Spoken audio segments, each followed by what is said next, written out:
I'm Dr. Pavanka. This is Cortana. She is my dog, and she is a beast. If you know anything about her, she definitely gets up to her own things at home. She's not super treat motivated, kind of difficult to train in general. And what I ended up having to do with her for walks is muzzle train her because she doesn't get along with other dogs. She's slow to learn. Mainly because she's stubborn. She knows it, she just doesn't want to do it, and it's hard to motivate her when she doesn't really have anything she wants that much.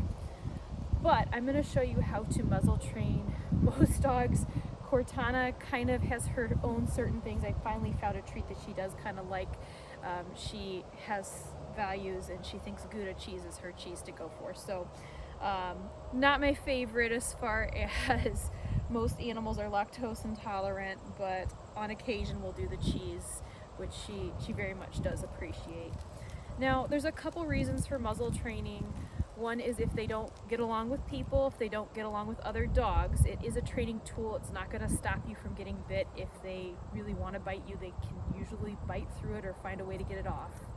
That said, it does sometimes give you that time so that you can go ahead and get them under control and prevent getting bit or somebody else getting bit.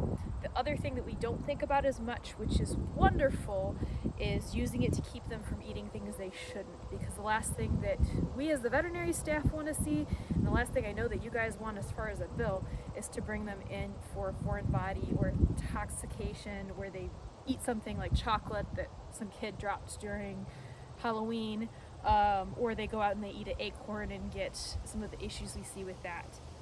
So with the basket muzzles, they can't necessarily get their mouth around it. You have a couple seconds to get to them, so you can prevent them from actually ingesting things, as well as if they're trying to play a little bit rougher with other dogs or too rough, causing issues. They're a wonderful tool. They're not something to be used really without any supervision, and you should really kind of train them to get used to it, because the last thing we want is to stress them out and have them hate being in the muzzle. So Cortana is going to help me show you how to train them to use the muzzle. A lot of times it's very simple to how to use the gentle leader if you've done that before. I'll take my treat and I will put it in the basket muzzle, and then I'll pick whatever my command's going to be. For her, it's place, and she knows I have cheese other places. Place. Good job, yes. It's in there. You gotta get it in there. Come on. Place. Good job. And that's all I do for a while, is I just train them place to put their head in, and then that's okay. So eventually, when they get more used to it, you can go ahead and when you have them place, you can go ahead and put the muzzle on. So we do want them to be able to open their mouth with a basket muzzle. You should still be able to give them treats through it.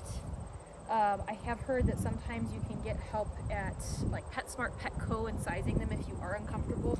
There are a lot of articles online. Kind of similar to crate training, I don't ever want them to feel trapped in the muzzle. So it's kind of one of those things, I almost play with it as a game before I leave it on, just to make sure that they're not going to be worried about it. If anything, it's almost like a little security blanket in a lot of situations, because then they don't have to worry about trying to protect. Place. Good job, Tana. Good girl. And that's all I would do to start with, is just getting them to be comfortable with it, putting their head in it. I would also recommend doing that with e-collars, not the electric collars, but the Elizabethan collars that we use for surgery, just because a lot of dogs react poorly to it, and a lot of that is due to the fact that they've never seen it before. Similar to the basket muzzle, you can do the same thing where you have it not in the cone shape and just kind of feeding treats on it, and then getting them to place their head through the cone for that treat. Again, we don't want to trap them in it until they're more comfortable with it, and that ideally should not be waiting until after surgery to do that. So the other trick that would be great to teach them, especially if they are ones who try to run and grab food, and honestly that is a sign of resource guarding because they're guarding it by ingesting it, would be the leave it command. That's not one that Cortana does very well with, but a lot of times you kind of have the treat out and you say leave it, and you reward ignoring it. Tana, leave it. Tana, yes, good girl, yes. So you don't ever really reward them with the treat that you're telling them to leave it, because that's the one they're supposed to leave. Leave it, leave it, leave it. Yes, good girl, yes. And those are the two things that I would work around with, or play around with around this time of year, especially because we do have trick-or-treaters, people dropping candy. I have had a couple dogs come in that have eaten marijuana edibles that way too, that somebody dropped them in the neighborhood, the dog was on a walk, wasn't paying attention for a second and ate that, ended up coming in with the shakes and having issues.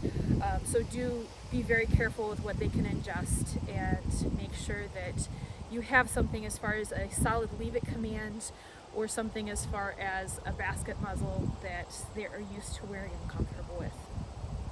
Let me know if you have any questions. Go ahead and hit like.